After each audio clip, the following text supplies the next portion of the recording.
ദൈവനാമത്തിന് മഹത്വം. കർത്താവിനെ ഓർക്കുവാനും അവന്റെ നാമത്തിന്റെ ശ്രേഷ്ഠത കീർത്തിപ്പാനായിട്ട് എന്റെ ആയുസ്സിലും കർത്താവ് നൽകിയ ഈ നല്ല സന്ദർഭത്തിനായിട്ട് തിരുനാമത്തിന് സ്തോത്രം. നാം ഓർത്തതുപോലെ കഴിഞ്ഞ ആഴ്ചയിൽ കലുഷിതമായ സാഹചര്യങ്ങളിലൂടെ ഈ ലോകം കടന്നുപോയപ്പോൾ അവന്റെ വിശാലമായ ചിറകിന്റെ കീഴിലെ സുരക്ഷിതത്വവും സംരക്ഷണവും അനുഭവിച്ചുകൊണ്ട് ജീവിപ്പാനായിട്ട് കർത്താവ് നമുക്ക് കൃപ നൽകി. അതോർത്ത് ദൈവത്തെ സ്തുതിക്കാം. കർത്താവിന്റെ മഹാകരുണയാലും കൃപയാലും ജീവനുള്ളവരുടെ ദേശത്ത് ശേഷിച്ചിരുന്ന് വീണ്ടും കർത്താവിനെ കുറിച്ച് പാടുവാൻ, അവന്റെ കൃപകളെ വർണ്ണിപ്പാൻ കർത്താവ് നമ്മെ സഹായിക്കുന്നതോർത്ത് നമുക്ക് ദൈവത്തെ സ്തുതിക്കാം. അനുഗ്രഹീതമായ ചിന്തകളും ഗാനങ്ങളും നമ്മൾ പാടി നമ്മുടെ ശ്രദ്ധ കർത്താവിലേക്ക് തിരിക്കാനായിട്ട് നാം ശ്രമിച്ചുകൊണ്ടിരുന്ന സമയങ്ങളായിരുന്നല്ലോ. അതിനോടനുബന്ധിച്ച് എന്നെ കർത്താവിൽ സന്തോഷിക്കാനായിട്ട് സഹായിച്ച ഒരു ആലോചന പങ്കിട്ട് ഞാൻ ഇരിക്കാനായിട്ട് ആഗ്രഹിക്കുന്നു. അതിനാധാരമായി മത്തായി എഴുതിയ സുവിശേഷം 2-ാം അധ്യായത്തിന്റെ 1, 2, 10, 11 വാക്യങ്ങൾ നമുക്ക് വായിക്കാം. മത്തായി എഴുതിയ സുവിശേഷം 2-ാം അധ്യായത്തിന്റെ 1, 2, 10, 11 വാക്യങ്ങൾ. നാം അവിടെ ഇപ്രകാരമാണ് വായിക്കുന്നത്.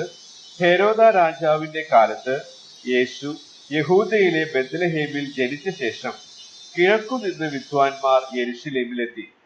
യഹൂദന്മാരുടെ രാജാവായി പിറന്നവൻ എവിടെ? ഞങ്ങൾ അവന്റെ നക്ഷത്രം കിഴക്കു കണ്ടു, അവനെ നമസ്കരിക്കുവാൻ വന്നിരിക്കുന്നു എന്ന് പറഞ്ഞു. 10, 11.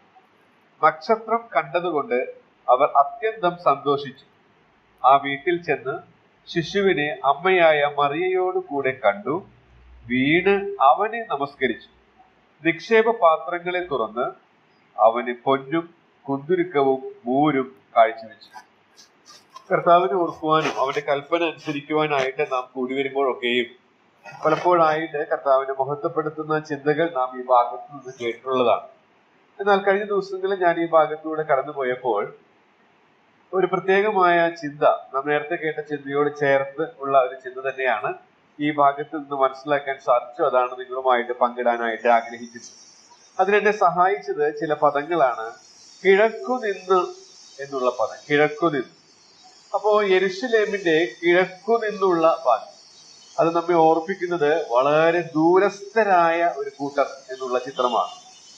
അങ്ങനെ ദൂരസ്ഥരായ ആ കൂട്ടർ, ആ വിദ്വാൻമാർ, നാം 11-ാമത്തെ വാക്യത്തിൽ വായിക്കുന്നത്, ആ വീട്ടിൽ ചെന്ന് ശിശുവിനെ അമ്മയായ മറിയയോട് കൂടെ കണ്ട് വീണ് അവനെ നമസ്കരിച്ചു. അപ്പോ കിഴക്കുനിന്നു എന്നുള്ള പദം ദൂരസ്ഥരായ കൂട്ടരുടെ ചിത്രം നമ്മുടെ മനസ്സിൽ കൊണ്ടുവരുമ്പോൾ അവനെ നമസ്കരിച്ചു എന്ന് 11-ാം വാക്യത്തിൽ പറയുന്ന പദങ്ങൾ അവനോട് സമീപസ്ഥരായ ചിത്രമാണ് നമ്മുടെ മനസ്സിലേക്ക് കൊണ്ടുവരുന്നത്. എഫേസ്യ ലേഖനം 2-ാം അധ്യായത്തിന്റെ 13-ാമത്തെ വാക്യത്തിൽ നാം ഇങ്ങനെ വായിക്കുന്നുണ്ട്. മുമ്പേ ദൂരസ്ഥരായിരുന്ന നമ്മെ ഇപ്പോൾ ക്രിസ്തുയേശുവിന്റെ രക്തത്താൽ സമീപസ്ഥരാക്കി തീർത്തു എന്നുള്ളതാണ്.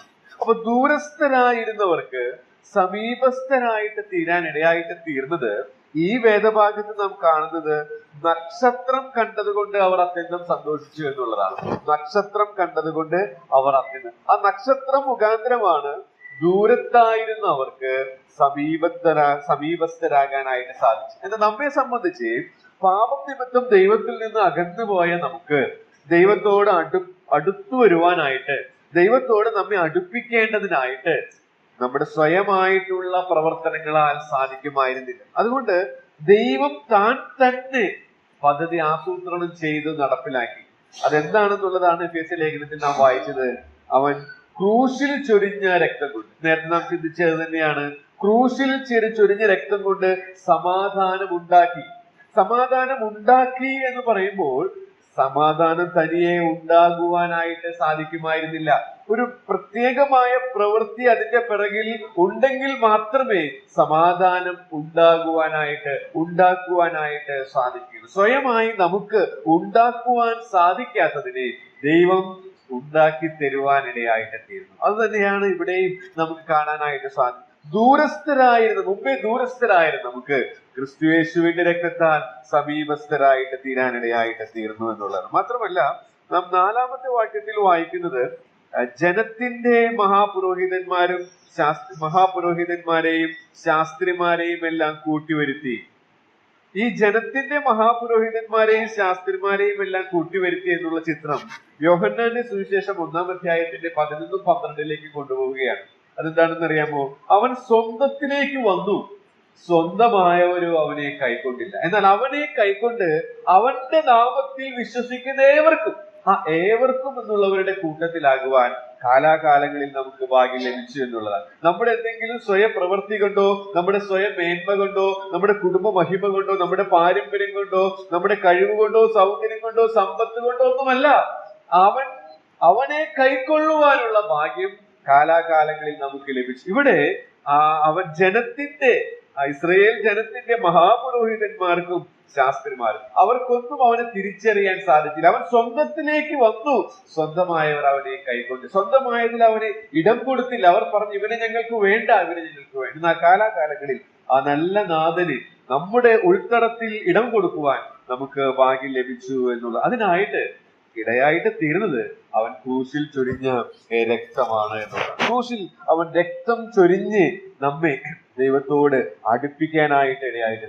പത്രോസിന്റെ ലേഖനത്തിൽ നാം വായിക്കുന്നുണ്ട്, 1 പത്രോസ് 3:18, ക്രിസ്തുവും നമ്മെ ദൈവത്തോട് അടുപ്പിക്കേണ്ടതിനായി നീതിമാനായി നീതികെട്ടവർക്ക് വേണ്ടി പാപനിമിത്തം ഒരിക്കൽ കഷ്ടം അനുഭവിച്ചു. നമ്മുടെ പാപം നിമിത്തമാണ് അവൻ ക്രൂശിൽ കഷ്ടം അനുഭവിച്ച് രക്തം ചിന്തി മരിക്കാനായിട്ട് ഇടയായിട്ട് തീർന്നത്. നാം ആ രക്തം ചിന്തി മരിച്ച ആ രംഗം നാം ഓർക്കുമ്പോൾ പഴയ നിയമത്തിലെ യാഗങ്ങളിലേക്ക് നമ്മുടെ മനസ്സ് പോകാനായിട്ട് ഇടയായിട്ട് തീരും. നമുക്കറിയാം, പഴയ നിയമത്തിലെ ആ പെസഹ കുഞ്ഞാടിന്റെ ആ ചരിത്രം, അറക്കുന്ന ചരിത്രം നാം വായിക്കുമ്പോൾ പെസഹ കുഞ്ഞാടിനെ കൊന്നതിന് ശേഷമാണ് തീയിലിട്ട് ചുറ്റുന്നത് നമ്മളവിടെ വായിക്കുന്നത്. പുറപ്പാട് പുസ്തകത്തിലേക്ക് പോകുമ്പോൾ നമുക്കത് കാണാനായിട്ട് സാധിക്കുന്നത്. പെസഹ കുഞ്ഞാടിനെ കൊന്നതിന് ശേഷമാണ് തീയിലിട്ട് ചുറ്റുന്നത്. എന്നാൽ നമ്മുടെ പെസഹ കുഞ്ഞാടിനെ തീയിലിട്ട് ചുട്ടതിന് ശേഷം നാം സ്തോത്രത്തിൽ അത് ഓർക്കുവാൻ ഇടയായിട്ട് തീർന്നു. നാം അനുഭവിക്കേണ്ട നരകത്തിന്റെ ഭയാനകമായ വേദനാജനകമായ അനുഭവം അത് സുബോധത്തോടുകൂടെ ക്രൂശിൽ അനുഭവിച്ച് തീർത്തതിന് ശേഷമാണ് അവനെ കൊല്ലുവാൻ പിതാവിന് ഇഷ്ടമായിട്ട് തീർന്നത് എന്നുള്ളതാണ്. പ്രിയമുള്ളവരെ, ദൂരസ്ഥരായ നമ്മെ സമീപസ്ഥരാക്കി തീർക്കുവാനായിട്ട് അവന് ദൈവാഗ്നിയിലൂടെ കടന്നു പോകേണ്ടതായിട്ട് വന്നു എന്നുള്ളതാണ്. മാത്രമല്ല, പെസഹ കുഞ്ഞാടിനെ അറുക്കുമ്പോൾ ഒരൊറ്റ വെട്ടുമതി. ഒരു എഴുത്തുകാരൻ എഴുതിയിരിക്കുന്നത് ഞാൻ വായിച്ചത് ഇങ്ങനെയാണ്: ഒരൊറ്റ വെട്ടുമതി പഴയ നിയമത്തിൽ പെസഹ കുഞ്ഞാടിന്.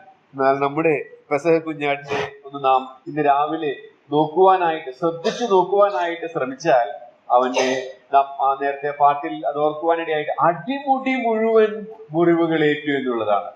പഴയ നിയമത്തിൽ ഇസ്രായേൽ മക്കളോടുള്ള ബന്ധത്തിൽ അറുക്കപ്പെടുന്ന പെസഹ കുഞ്ഞാടിനെ ഒരു വെട്ട് മാത്രം ഏറ്റാൽ മതിയെങ്കിൽ നമ്മുടെ പെസഹ കുഞ്ഞാടിന്റെ അടിമുടി മുഴുവനും മുറിവുകൾ ഏൽക്കുവാനായിട്ട് ദേഹമാസകലം എന്നെയും നിങ്ങളെയും പ്രതി മുറിവുകൾ ഏൽക്കുവാനായിട്ട് ഇടയായിട്ട് തീരുന്നു. മാത്രമല്ല, പഴയ നിയമത്തിലെ പെസഹ കുഞ്ഞാട് അതിനറക്കുന്നു, അതോടുകൂടി അവസാനിക്കുകയാണ്. എന്നാൽ നമ്മുടെ പെസഹ കുഞ്ഞാട് അവൻ ഇന്നും ജീവിക്കുന്നു. ഈ ഓർമ്മ സ്തംഭങ്ങൾ ഓർമ്മിക്കുന്നതാണ്. ഇതുവരെയും വന്നിട്ടില്ല.